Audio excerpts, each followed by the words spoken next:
Alright guys, I tried lovable.dev to build an app. Now here's the good, the weird, and the surprisingly awesome. So I recently gave lovable.dev a try. It's this AI platform that promises to help you build a working app just by describing it in normal human words. As a professional skeptic and part-time overthinker, I figured why not test how bad it can be. Turns out it's actually pretty impressive. I asked it to build a personal task manager, user accounts, reminders, basic UI, nothing crazy.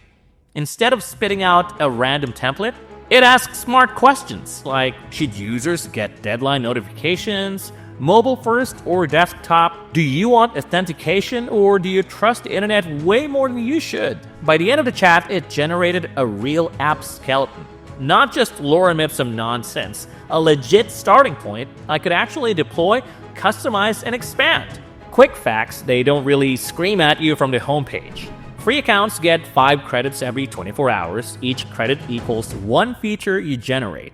A paid plan is $25 per month and gives you 100 credits daily. A lot if you're feeling ambitious or just really indecisive. No credit card needed just to poke around. Now here's what I liked. Super conversational, not robotic or painfully rigid. It actually thinks a lot before building, not just dumping code at you. It has a good base to build on without crying yourself to sleep over the setup. Now here's what I think is missing. It's not full-on AI magic. If you want fancy stuff, you'll still have to get your hands dirty.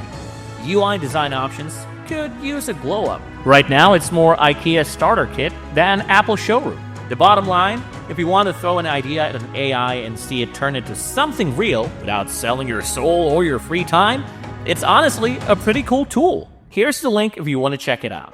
Full disclosure, yes, it's an affiliate link. No, you don't have to use it, but if you do, you're not just trying a fun tool, you're also helping fund my completely reckless coffee consumption habits. Everyone wins.